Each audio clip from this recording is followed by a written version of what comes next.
नमस्कार दोस्तों, अर्पित कुमार इलाहाबादिया के चैनल पे आप लोग सब लोगों का स्वागत है। तो जैसा आप लोगों को पता है कि मैं साइकोलॉजी से रिलेटेड आप सारे लोगों को कई सारे लेक्चर बता चुका हूं। मेरा नाम अर्पित कुमार इलाहाबादिया है। तो आज हम लोग, जैसा मैंने आप लोगों को लर्निंग में बताया था कि हम लोग लर्निंग के प्रकार समझ रहे थे, मैंने कई सारी चीज़ों पे बात की थी, चाहे वो हैबिचुएशन की बात रही हो, चाहे सेंसिटाइजेशन की बात रही हो, चाहे एक्टिव लर्निंग की बात रही हो, चाहे एसोसिएशन लर्निंग की बात रही हो। तो मैंने इन सारी चीज़ों पे बात की थी कि हम प्ले के जरिए सीखते हैं। फिर मैंने आप लोगों को और कई तरीके के लर्निंग के आयाम बताए थे, चाहे वो इनकल्ट्रेशन की बात रही हो कि हम दूसरों से वैल्यू लर्न करते हैं, सीखते हैं अपने सराउंडिंग कल्चर से। नॉन फॉर्मल लर्निंग के बारे में मैंने आप बताया था, जहां आप अपने व्यू को एक्सचेंज करते हैं, अपने थॉट्स को एक्सचेंज करते हैं, क्योंकि हम जिंदगी में कुछ ना कुछ रोज डेली सीखते हैं। तो उसी सारी चीज़ों के बारे में बताया था कि आपकी मेमोरी के बिहेवियर की चेंजमेंट होने की वजह से जो चीज़ें होती हैं, जिसमें मैंने आपको एपिसोडिक मेमोरी के बारे में या लर्निंग सिस्टम के बारे में बताया था। फिर मैंने मल्टीमीडिया लर्निंग, ई लर्निंग, फिर मूरे के मैंने 3 चीज़ें बनाई थी कंटेंट के जरिए लर्नर और इंस्ट्रक्टर के जरिए, लर्नर टू कंटेंट के जरिए मैंने बात की थी। फिर रोट लर्निंग की बात की थी, जहाँ आप मेमोराइजेशन करते थे, किसी चीज़ को रिपीट करते थे। कैसे हम खेल के जरिए, रूबिक क्यूब के जरिए हम चीज़ें सीखते हैं, जल्दी से सॉल्व करना, उनको स्पीड का पता लगाना, क्रिटिकल थिंकिंग डेवलप करना। फिर टेंजिबल लर्निंग के बारे में बताया था, कभी कभी हम एक्सीडेंटल कुछ चीज़ें हो जाती हैं जहाँ से सीखते हैं, या एविडेंस लर्निंग के जरिए हम बहुत सारी चीज़ें सीखते हैं। तो उसी कड़ी को मैं आज आगे बढ़ाता हूं। तो आशा करता हूं कि आपको पिछला लेक्चर मेरा पसंद आया होगा। अगर पसंद आया तो कृपया मेरे चैनल अर्पित इंस्पायरिंग वर्ड को लाइक सब्सक्राइब करते रहें, और मेरे जनरल अवेयरनेस फ्रेटर्निटी चैनल, जहाँ पे मैं जीके जीएस से रिलेटेड चीज़ें बताता हूँ, तो आप लोग की अगर कुछ काम आ जाए तो कृपया आप लोग मेरे चैनल पे विजिट करें और लाइक सब्सक्राइब करते रहें। तो आज मैं आप लोगों को, एक बहुत ही बड़े साइकोलॉजिस्ट हैं बेंजामिन ब्लूम, जो कि ये बताते हैं कि लर्निंग के उन्होंने अपने जीवन के अनुभव में कई सारी चीज़ें जीवन में उन्होंने फेस करी, उससे उन्होंने बहुत कुछ सीखा। तो उन्होंने उसको अपनी जो लर्निंग की टैक्सोनॉमी है उसमें उन्होंने उन चीज़ के बारे में जिक्र करा है। तो कहते हैं कि लर्निंग हमेशा आपके कोई भी चीज़ कॉग्निटिव माइंड से शुरू होती है। कॉग्निटिव मतलब जो आपका मस्तिष्क है, जो आपका माइंड है। तो आप माइंड के जरिए कैसे लर्न करते हैं, या तो रिकॉल करके करते हैं, उनका मानना है, या तो आप उस चीज़ को कैलकुलेट करके, जैसे मैथ में हम कैलकुलेशन करते हैं फिर अंदाज़ा लगाते हैं तो हम कुछ चीज़ सीखते हैं, या हम कोई लाभ हानि का कैलकुलेशन करते हैं अपने ज़िंदगी में, कोई पैसे से लेकर कैलकुलेट करके हम चीज़ों को सीखने का प्रयास करते हैं। ऐसे हम किसी चीज़ को एक दूसरे से विचार विमर्श करके, डिस्कस करके चीज़ों को सीखने का प्रयास करते हैं। एक एनालिसिस प्रॉब्लम होती है, जहां आप किसी चीज़ के एक्स एंड वाई को जानते हैं, एनालिसिस करते हैं कि ये क्या है, क्यों है, क्वेश्चन उसके ऊपर पुट करते हैं, WH, how, when, where, why, what, इस तरीके से। तो ये एनालिसिस भी इसका जरिए। दूसरा वो बताते हैं कि जैसे साइकोमीटर को बोलते हैं कि आपके दिमाग में एक ऐसा ट्रिगर पॉइंट है जो आपको उस काम करने के लिए प्रेरित करता है, लर्न करने के लिए प्रेरित करता है। जैसे डांस के जरिए आप पास आना सीखते हैं, एक दूसरे की भावनाओं को सीखते हैं, तो ये भी लर्निंग का प्रकार है। स्विम के जरिए आप अपनी इफिशियंसी का पता लगाते हैं, आप जो कठिन काम है उसको करने के बारे में आपको एक पता चलता है, आप एंटीसिपेशन करते हैं कि हाँ मैं ये काम कर सकता हूँ। इसी तरीके से ड्राइव करते हैं, ड्राइव करने से आपको पता चलता है कि आप गाड़ी कितनी रफ्तार में चला लेंगे, कितना कंट्रोल रहेगा आपके ऊपर। तो ये सारी चीज़ें लर्निंग साइकोमीटर को एक आयाम रखते हैं, उसमें ये बताते हैं कि ये भी लर्निंग का प्रकार है। जैसे आप कार राइड कर रहे हैं तो आप कितना कंट्रोल में हैं, आप कब ब्रेक मार रहे हैं, कब एक्सीलेटर बढ़ा रहे हैं, कितना आपका कॉन्शियस माइंड उस चीज़ के प्रति सतर्क है। बिल्कुल आप कह सकते हैं कि वो जो भी काम कर रहे हैं उसमें आपका 100% ध्यान है। बाइक चला रहे हैं तो कहाँ पे किस सिचुएशन में किस तरीके से डील करना है, कितना आप ट्रेंड है उस काम को लेकर, ये सब लर्निंग के एक प्रकार है। अफेक्सलेटिव लर्निंग, जहाँ आप किसी से बॉन्ड बनाना, प्यार करना, लव अफेक्शन जाहिर करना, इंटीमेसी जाहिर करना, ये सारी चीज़ें सीखते हैं। डर पैदा होता है तो डर से आप बहुत कुछ सीखते हैं कि मुझे ये काम अब अपने ज़िंदगी में नहीं करना है, क्योंकि जिस काम से आप डरते हैं उस काम को नहीं करेंगे तो वो आपको एक सीख देता है कि मुझे ये बेकार काम अपने ज़िंदगी में नहीं करने हैं, अच्छी चीज़ों पे फोकस करना है, अच्छा बनना है, अच्छा वर्क करना है। तो वही सारी चीज़ें जहाँ आप किसी के प्रति कि मुझे कोई ऐसा काम नहीं करना जिससे हेट पैदा हो, नफरत पैदा हो, या कोई ऐसी प्रॉब्लम क्रिएट हो जो मेरे लिए खतरा बन जाए कि मैं किसी के बारे में कुछ गलत बोलूँ, किसी को अब्यूज करूँ, किसी के बारे में कोई जजमेंट बनाऊँ या अपने आप से प्रेज्यूम करूँ। तो ये भी हमको एक सभ्य नागरिक बनाता है। तो लर्निंग हमको सभ्य नागरिक बनाती है, हमको कंट्रोल करना सिखाती है, हमको समाज में कैसे बिहेव करना है। जो मैं आपको बिहेवियरलिज्म कल्चर बताया था वो भी एक लर्निंग का पार्ट है। तो आप इस चीज़ को समझें और जानें। मैं चलता हूँ अपने और भी सारी चीज़ें, जैसे गेम के जरिए, चेस के जरिए हम कितना किस चीज़ पे फोकस करना है, कितना टेंशन रखना है, ये सारी चीज़ें सीखते हैं। रूल को किस प्रकार से लर्न करना है, हमारा किस प्रकार से मूव होना चाहिए, कैसे हमको डिसीजन लेना है, कैसे आगे बढ़ना है, ये सारी चीज़ें इसके अंदर आती हैं। फिर एक सबसे इम्पॉर्टेंट रोल होता है जिसको हम ट्रांसफ़र थ्योरी बोलते हैं, जहाँ आप अपने ज्ञान का आदान प्रदान करते हैं, अपने एक्सपीरियंस का आदान प्रदान करते हैं। आप किसी को गाइड देते हैं, किसी को कोई इंस्ट्रक्शन देते हैं, कोई टास्क देते हैं, उससे उसका अनुमान लगाते हैं, उसकी भावनाओं को जानने का प्रयास करते हैं। तो आप इस प्रकार से भी लर्न करते हैं। पॉजिटिव लर्निंग, आप उसको क्या देते हैं, निगेटिव वो लर्निंग, उससे वो क्या खराब, किसी को आपकी बात नहीं अच्छी लगी तो वो निगेटिव तरीके से वो किस प्रकार से लर्न कर रहा है। आपकी हैबिट ट्रांसफ़र करते हैं आपकी, आप इस तरीके से काम करते हैं, आप इतने मेहनती, तो दूसरा आदमी भी उसी तरीके से बनने का प्रयास करता है। उसके अंदर एक एटीट्यूड डेवलप करते हैं,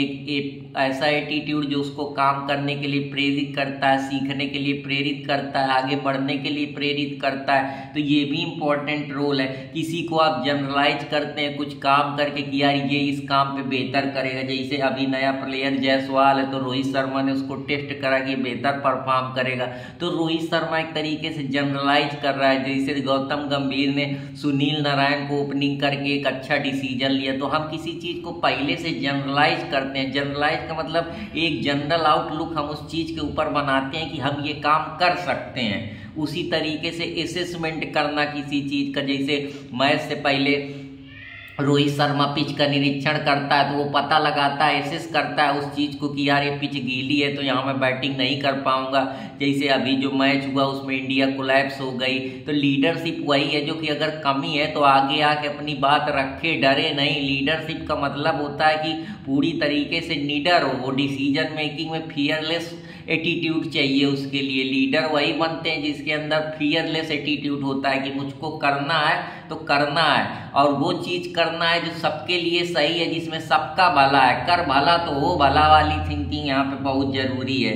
किसी चीज़ को एनालिसिस करना, किसी के जरिए कोई प्रायर कनेक्शन या नॉलेज बैठाना कि यार किरण पोलार्ड ने, जो एक प्लेयर था श्रीलंका का बॉलर, उसको 6 छक्का मार दिया। तो जो अब आईपीएल का कॉन्ट्रैक्ट होगा उसमें जो भी प्लेयर आईपीएल वाले खरीदेंगे वो अंदाज़ा लगा लेंगे कि प्रायर नॉलेज से कि किरण पोलार्ड अच्छा प्लेयर है। तो वो क्या कर रहे हैं, वो अपनी स्किल को ट्रांसफ़र करके पता लगा रहे हैं। तो ये ट्रांसफ़र थ्योरी भी एक इम्पॉर्टेंट रोल प्ले करती है लर्निंग में। तो आशा कर रहा हूँ कि आप लोगों को ये भी समझ में आया होगा। फिर एक इंफॉर्मेशन थ्योरी होती है जहाँ आप इंफॉर्मेशन देते हैं, कोई उससे सीखता है। जैसे मैं पढ़ा रहा हूँ तो मैं आपको एक इन्फॉर्मेशन दे रहा हूँ, उससे आप कुछ सीख रहे हैं। या कोई कस्टमर केयर से आप इन्फॉर्मेशन लेते हैं, कोई होटल में जाते हैं तो जो वहाँ रिसेप्शनिस्ट बैठी होती हैं, या किसी कॉलेज स्कूल में जाते हैं तो उससे आप पूछते हैं, या कहीं कोई ऐसी जगह जाते हैं जहाँ पे आपको सहायता लेनी होती है या कुछ जानकारी, जो इंक्वायरी काउंटर होता है, तो वो क्या दे रहे हैं, वो इन्फॉर्मेशन दे रहे हैं। उसी से तो आप लर्न कर पा रहे हैं। आप अकोप तो पढ़े नहीं है कि आपको सब कुछ आता है।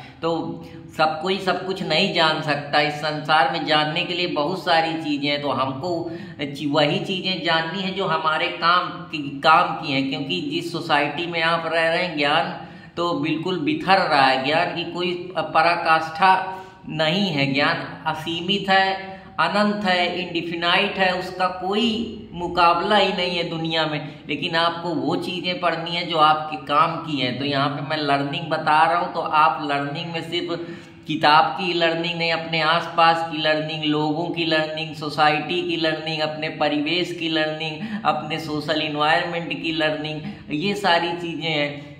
अपने बिहेवियरल की लर्निंग, आसपास के जो आपके फैमिली हैं या आसपास के जो और सारे लोग हैं, जो अच्छे अच्छे फिगर्स हैं, पर्सनालिटी हैं, उनसे भी आप लर्न कर सकते हैं। तो ये एक बड़ा इम्पॉर्टेंट रोल है जिस पे मैं अपने विचार रखना चाह रहा था। तो आशा करता हूँ कि आप लोगों को समझ में आएगा। जैसे हम फिलॉसफी में इंडक्टिव लर्निंग की बात करते हैं, जहाँ आप एनालिसिस करके, लर्न करके, लॉजिक के जरिए, जैसे 2 2 4 होता है तो आपको पता है 2 का स्क्वायर 2 होता है तो 4 होता है, तो अगला अगर लिखा है रीजनिंग में 3 का, तो आप तो यही समझेंगे ना कि 3 का भी स्क्वायर 9 करना है। तो ये क्या है, लॉजिक है। जैसे आप 5 5 10 होता है, तो अब जब 10 लिखा है तो आगे अब जो संख्या होगी 10 के आगे 10 लगाएंगे, क्योंकि लॉजिक बता रहा है कि इतने ही जोड़ना है। तो ये सारी चीज़ें जैसे आप सीरीज में, कोडिंग में इस तरीके के एनालॉजी लगाते हैं, तो वो वही सारी चीज़ें। तो आशा करता हूँ इस प्रकार से भी आप लर्न करते हैं।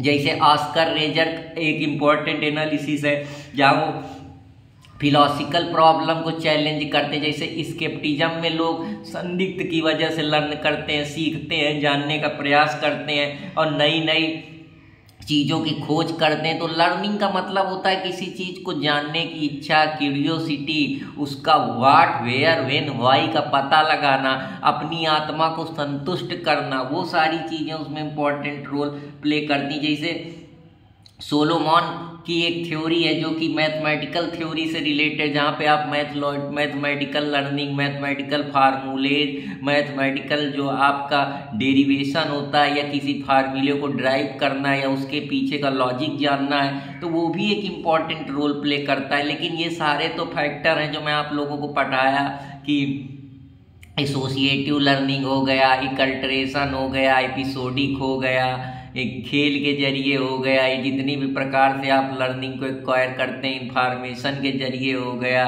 बेंजामिन ब्लूम के कॉन्सेप्ट में आपको बताया। अब कौन कौन से ऐसे फैक्टर हैं जो हमारी लर्निंग को स्लो कर सकते हैं या रोक सकते हैं, या कौन कौन सी चीज़ें हैं जो हमारी लर्निंग के लिए खतरा पैदा कर सकती हैं। तो जैसे ये होता है कि कुछ लोग उनको जितना पढ़ा लो, जितना सिखा लो, लेकिन वो मंद बुद्धि होते हैं या उनका दिमाग उतना डेवलप नहीं होता है। तो ये ऐसा क्यों होता है? कुछ हमारे शरीर में ऐसे बायोलॉजिकल चेंजमेंट होते रहते हैं, या हमारी जीन होती हैं, जो जीन होती हैं उसकी वजह से जो जीन का ट्रांसफॉर्मेशन होता है, जो हमारे क्रोमोजोम होते हैं या हमारे माता पिता के जो हमारे गुणसूत्र होते हैं वो बच्चे पे झलकते हैं या दिखते हैं। तो उसकी वजह से अगर माता पिता को वैसे ही रहें तो उसके कुछ ना कुछ गुण बच्चों में आ जाते हैं, उसी को जीन बोलते हैं। इसका मतलब होता है कि जो सेल होती हैं वो ट्रांसफ़र होती हैं एक बॉडी से दूसरे बॉडी में केमिकल रिएक्शन के जरिए या डीएनए के जरिए, या हम कह सकते हैं उसमें और भी कई सारे फैक्टर रिस्पॉन्सिबल होते हैं। जैसे जीन ट्रांसमिशन किया जाता है, जीन का ट्रांसफ़र किया जाता है, जीन को बदला जाता है। तो ये जीन एक प्रकार का सेल है जो एक कोशिका जो होती है इंसान की, वो उसके ऑफ स्प्रिंग पे दिखती है, उसके गुणसूत्र दिखते हैं, जैसे क्रोमोजोम होते हैं। तो ये सारे इसके इम्पॉर्टेंट फैक्टर हैं जो उसके माता पिता के लक्षण उसके बच्चे पे दिखते हैं। तो एक तो ये प्रॉब्लम हो गई। दूसरी सोशियो प्रॉब्लम हो गई कि आपका फिजिकल कंडीशन का है, का आप ऐसी जगह रह जाएं जहाँ बहुत ख़राब है, या ऐसी बस्ती है, शोरगुल मच रहा है, गाना बज रहे हैं, डीजे बज रहा है, कोई मौज मस्ती कर रहा है, कोई दारू सिगरेट गांजा कर रहा है, तो वहाँ आप थोड़े लर्न कर पाएंगे। लर्न करने के लिए एक सुटेबल स्थान चाहिए, अच्छे लोग चाहिए, अच्छा बिहेवियर चाहिए, अच्छे रिलेशन चाहिए, अच्छी संगत चाहिए, उसी से तो लर्न कर पाएंगे। फिर उसमें एक इम्पॉर्टेंट है कि आप का जो माल न्यूट्रिशन है वो किस प्रकार से आप कैसे न्यूट्रिएंट्स ले रहे हैं, आपकी बॉडी कैसे रिएक्ट कर रही है, आपका इंटरप्रिटेशन स्किल किस तरीके से काम कर रहा है, आपके जो न्यूरॉन्स सेल हैं वो किस प्रकार से चीज़ों को इंटरप्रेट कर रहे हैं, आप कितना एक्सप्लोर करें हैं अपनी ज़िंदगी में, कितना आपको पहले से प्रायर नॉलेज है उन चीज़ों के लिए, वो भी एक इम्पॉर्टेंट। तो ये सारे ऑब्स्टेकल हैं जो इम्पोर्टेंट रोल प्ले करते हैं। जैसे आप थके हैं या आपकी बॉडी उस समय कुछ काम करने के लिए मन नहीं नहीं कर रही तो आप कुछ नहीं लर्न करेंगे। अगर आपका हेल्थ है नहीं साथ दे रहा है, आप इतना परेशान है, बुखार आ रहा है, कोई डिसीज से पीड़ित है या कोई प्रॉब्लम आपको हेल्थ से रिलेटेड, या आपका न्यूरोलॉजिकल डिसऑर्डर है, या हम कह सकते हैं जो बाइपोलर डिसऑर्डर है, या जो और भी न्यूरो से रिलेटेड डिसबैलेंस या डिसऑर्डर क्रिएट होते हैं माइंड में, या कोई माइंड से रिलेटेड समस्या है जिसकी वजह से आपका माइंड पूरी तरीके से इंटरप्रेट नहीं कर पा रहा, तो वो भी एक इम्पॉर्टेंट रोल है जो आपके लर्निंग को के लिए बाधा बनता है या अवरोध उत्पन्न करता है। अनहाइजीनिक कंडीशन होती हैं, जहाँ अनहाइजीनिक कंडीशन में जैसे कि वहाँ बहुत अच्छा साफ सुथरा नहीं है, सैनिटेशन की प्रॉपर व्यवस्था नहीं है, बदबू आ रही है, गंदगी है प्रॉपर तरीके से, स्कूल नहीं है, चाक नहीं है, क्लासरूम बेहतर नहीं है, पढ़ाई के लिए कोई सामग्री नहीं है, जो टीचर है वही इतना इंटेलिजेंट नहीं है, प्रॉपर बच्चों को कंफर्ट नहीं मिल पा रहा, टेम्परेचर ज़्यादा है, लाइट नहीं प्रॉपर तरीके से आ रही, फर्नीचर की व्यवस्था नहीं है, जो लिख रहे हैं बच्चे उनकी अभी स्किल उतनी डेवलप नहीं है, टेक्नोलॉजी नहीं है जिससे बच्चों को एनिमेशन के जरिए, ग्राफ के जरिए, कार्टून के जरिए बच्चा कितना उस चीज़ को खुशी से सीख रहा है, कितना स्ट्रेस ले रहा है, ये सब इम्पोर्टेंट फैक्टर हैं। स्टूडेंट कितना अटेंटिव है, क्या वो पढ़ाई के प्रति ईमानदार है, या पढ़ना चाहता है, या टाइम पास करना चाहता है, तो वो भी एक इम्पॉर्टेंट रोल प्ले करता है मैटर।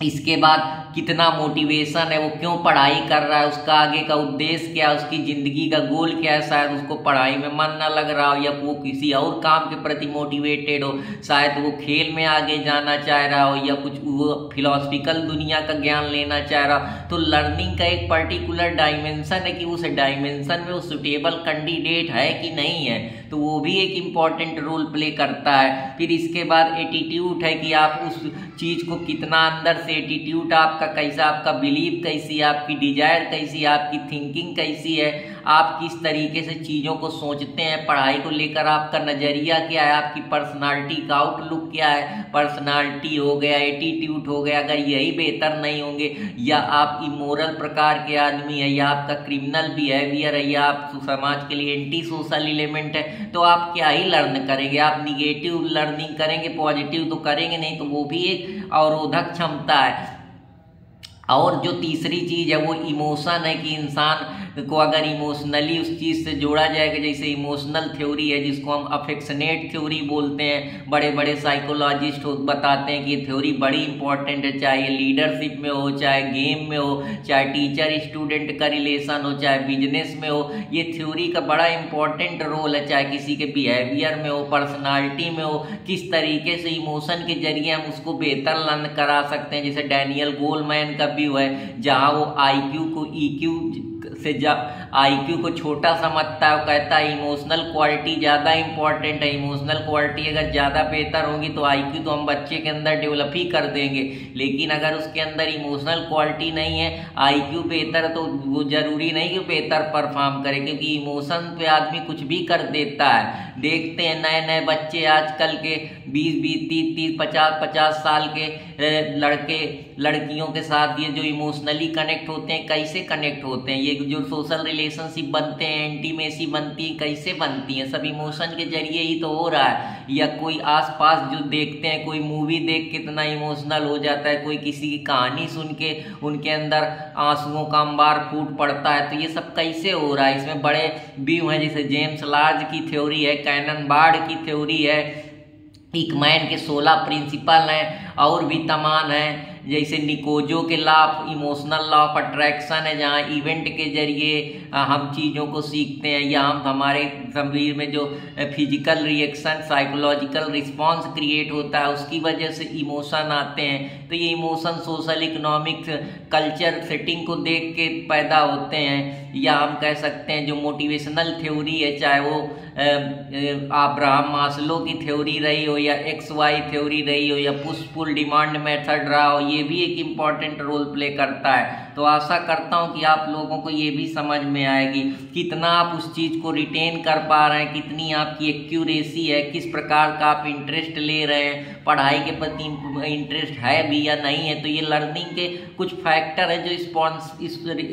रोल प्ले करते हैं। अगर आप बेहतर इंटरेस्ट नहीं लेंगे, पढ़ाई लिखाई में ध्यान नहीं रखेंगे, जब आपका इंटरेस्ट नहीं बनेगा तो पढ़ाई कहाँ से करेंगे। मन आपका कहीं लगा है कि मन अंते चित अंते जियरा रहा है, उदास तो कहाँ से पढ़ पाएंगे।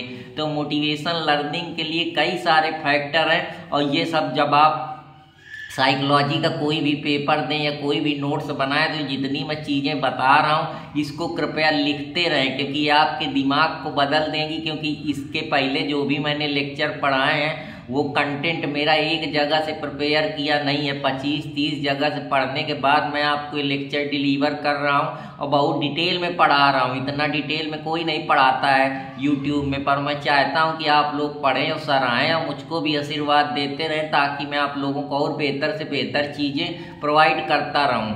तो आशा करता हूं कि आप लोगों को पसंद आएंगी। अगर पसंद आए तो कृपया लाइक करते रहें। और भी नए नए डायमेंशन जो इजाद होते रहते हैं, चेंजमेंट आता रहता है या उसमें एनालिसिस होती रहती है, रिसर्च या डेवलपमेंट होती रहती है। जैसे अभी एपिजेनिक एक्सपीरियंस है, एपिजेनिक एक्सपीरियंस में जो हमारी ब्रेन के न्यूरॉन्स सेल होते हैं वो प्रॉपर तरीके से काम नहीं करते हैं। जो हमारी ब्रेन का स्ट्रक्चर है, चाहे वो प्रोफ्रंटल कॉर्टेक्स हो, चाहे माइडाला हो, चाहे आपके और भी जो ब्रेन के इम्पॉर्टेंट हिस्से हैं वो इसके लिए इम्पॉर्टेंट रोल प्ले करते हैं। तो वो जैसे हमारे बॉडी में जो डीएनए है उनमें modification, changement, chemical reaction, hormonal change की वजह से या स्ट्रेस एंजाइटी की वजह से या जो और भी प्रॉब्लम है हमारे माइंड में जो चेंज होते रहते हैं, वो इमोशन के ये सारे हमारे बॉडी के अंदर से हमारे केमिकल न्यूरॉन सिस्टम से उसमें जो उथल पुथल होता है या चेंजमेंट होता है या हमारा जो माइंड स्विंग होता है वो भी एक इम्पॉर्टेंट रोल प्ले करता है लर्निंग पे। तो ये जो पूरी न्यूरो साइंस, मेडिसिन या मेडिकल साइंस है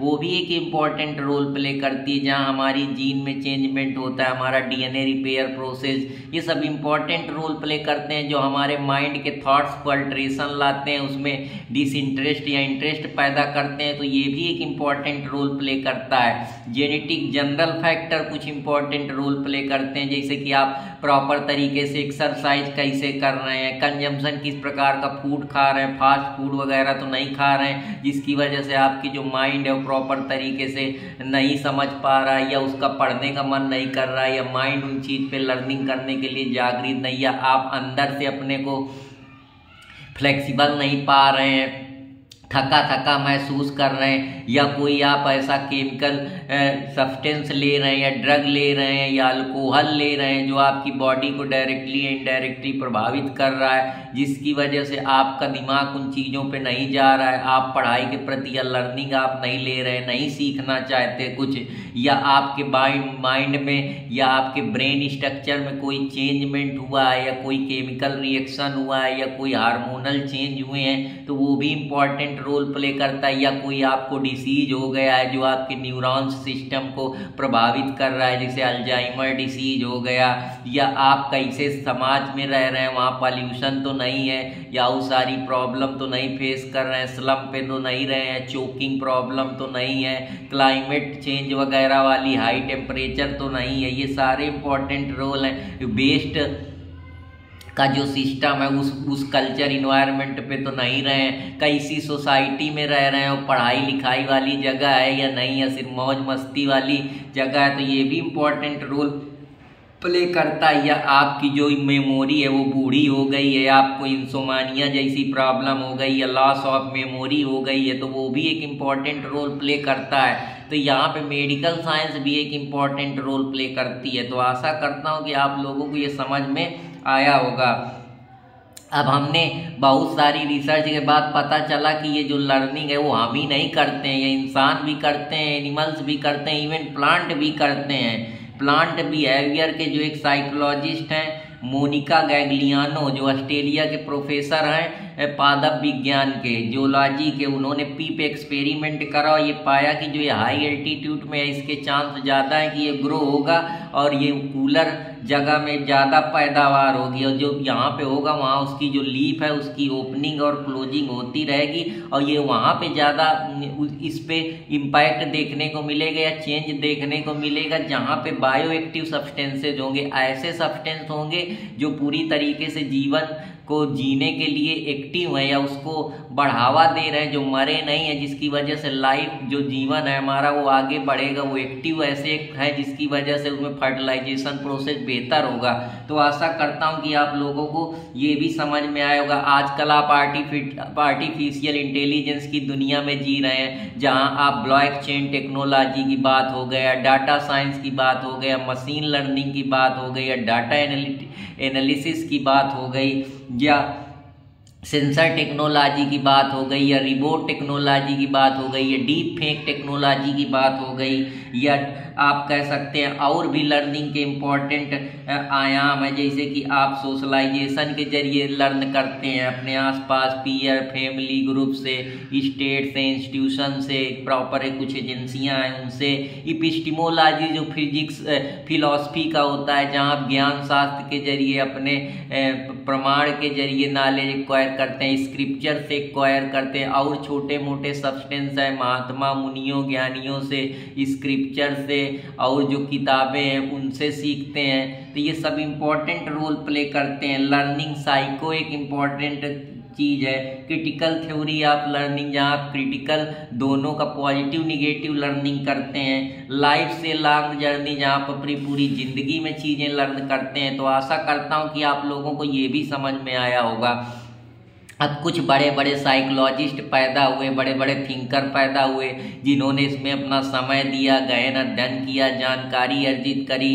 इसके बाद इन्होंने अपने नए नए थ्योरी दिए, नए नए प्रिंसिपल दिए। तो मैं उन्हीं के बारे में बात करता हूँ कि ये जो लर्निंग का पूरा एक हम कह सकते हैं एनाटॉमी है या स्ट्रक्चर है इस पूरी लर्निंग का, उसके पीछे कौन कौन सी थ्योरियाँ इंपॉर्टेंट हैं, जो बड़े बड़े साइकोलॉजिस्ट, रिसर्चर और वेल एजुकेटेड हम कह सकते हैं स्कॉलर जिन्होंने इनके बारे में कई सालों तक अध्ययन करने के बाद प्रॉपर एक्सपेरिमेंट करने के बाद, जैसे मैंने आपको ऑपरेशनल कंडीशनिंग के बारे में बताया, अल्बर्ट बंडूरा का ऑब्जर्वेशन का व्यू बताया, और भी मैंने आपको क्लासिकल कंडीशनिंग, ऑपरेशनल कंडीशनिंग, ये जो बड़े बड़े फिलोसफर लर्निंग में अपना अपना व्यू दे के गए उनकी बारे में बात करा। तो अब हम थ्योरी ऑफ लर्निंग के कुछ इंपॉर्टेंट पहलुओं पे बात करेंगे। तो जो सबसे थ्योरी आई उसमें से पहली क्लासिक थ्योरी आई। ये थ्योरी बहुत एशियन समय में हमारे फिलोसफर प्लाटो के द्वारा दी गई, जो एक महान दार्शनिक हुए।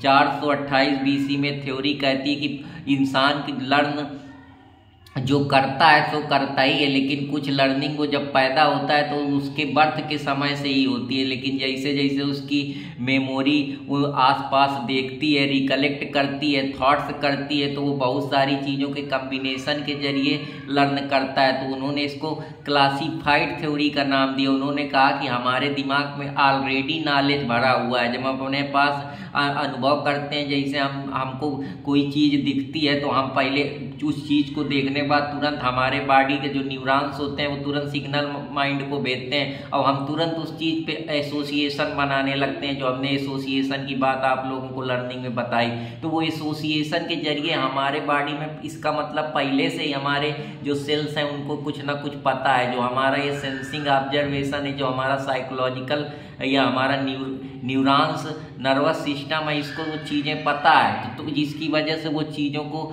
जोड़ तोड़ पा रहा है, या मेमोरी हमारे माइंड पे बनी हुई है, जैसे मेमोरी पैलेस का कॉन्सेप्ट होता है। तो ये सारी चीज़ें हैं कि इम्पॉर्टेंट रोल प्ले करती है। इसके बाद इसमें बहुत सारे और भी फिलोसफर है, जैसे जॉन लॉक हो गया, जिसने ब्लैंक स्टेट थ्योरी को इसका नाम दिया। उसने कहा कि ह्यूमन जो होता है वो बार्न होता है बिना कोई नॉलेज के, वो ब्लैंक होता है, उसको कुछ नहीं पता होता, वो अपने पास सीखता है, अपने माता पिता से सीखता है, अपने इन्वायरमेंट से सीखता है, अपने आसपास सीखता है, जिससे जो उसके सेंस होते हैं बाद में जाके वो रिफ्लेक्ट करने लगते हैं। जब वो पहले वो चीज़ें देखता है, फिर वैसी ही सेम चीज़ें वो और देखता है, तो उसको पता चलता है कि हाँ इसका अच्छा मतलब ये है, तो वो चीज़ें क्या कर रहा है, लर्न कर रहा है, जिससे जो हमारी बॉडी है, हमको पहले नहीं पता होता कि हमारी बॉडी किस तरीके से बायोलॉजी बायोलॉजिकली फंक्शन करती है। जब हम अपने माता पिता को देखते हैं कि वो खा रहा है, वो पी रहा है, वो नाच रहा है, वो गा रहा है, वो इंटीमेसी वाले मोड में है या किसी से लव के एंगल में है, तो बच्चे भी उसी तरीके से सीखते हैं। देख रहे हैं कि बायोलॉजिकली हम रोज़ खा रहे हैं, हम रोज़ एक्सरसाइज कर रहे हैं, बायोलॉजिकली हम एक्टिव हैं, बोल रहे हैं, बता रहे हैं, तो वही तो बच्चा सुनेगा, समझेगा, जानेगा। तो आशा करता हूँ कि आप लोगों को ये भी समझ में आया होगा। दूसरा बिहेवियरल लर्निंग होती है कि आप बिहेवियर के जरिए बातचीत करते हैं, दूसरों के बिहेवियर को अपनाते हैं। जैसे अल्बर्ट बंडूरा का व्यू है, ऑब्जर्वेशन बताते हैं, जिसको मॉडलिंग बोलते हैं, तो ये भी एक इम्पॉर्टेंट रोल प्ले करता है। तीसरी थ्योरी ट्रांसफ़र के जरिए, जहाँ नॉलेज के जरिए, जनरलाइजेशन के जरिए, प्रीवियस एक्सपीरियंस के जरिए, असेसमेंट के जरिए, इंटरेक्शन के जरिए, गाइड के जरिए आप कुछ ट्रांसफ़र करके दूसरे को ज्ञान देते हैं। जैसे टीचर स्टूडेंट को अपना नॉलेज के जरिए ज्ञान प्रदान करता है, तो वो ट्रांसफ़र ही कर रहा है। जहाँ कोई चीज़ एक इंसान से दूसरे इंसान के पास जा रही है, उसके साइकोलॉजिकल माइंड की वजह से जो बॉडी के न्यूरॉन्स हैं वो उस चीज़ को, जो सिग्नल है वो कनेक्ट हो रहा है। जैसे ब्लूटूथ है, एक डाटा से दूसरे डाटा में कनेक्ट कर लेता है, क्योंकि जो कम्युनिकेशन नेटवर्क है वो इस तरीके से काम कर रहा है। वैसे हमारा बॉडी भी कम्युनिकेशन नेटवर्क की तरह हमारे सेल्स हैं जो एक दूसरे से दूसरे इंसान तक ट्रांसफ़र होते रहते हैं। तो आशा करता हूँ कि आप लोगों को पसंद आएगा, और पसंद आए तो कृपया लाइक सब्सक्राइब करते रहें। तो अभी आज के लिए थोड़ा 2 मिनट रुकते हैं, फिर आप लोगों को पढ़ाऊँगा। तब तक के लिए धन्यवाद, नमस्कार।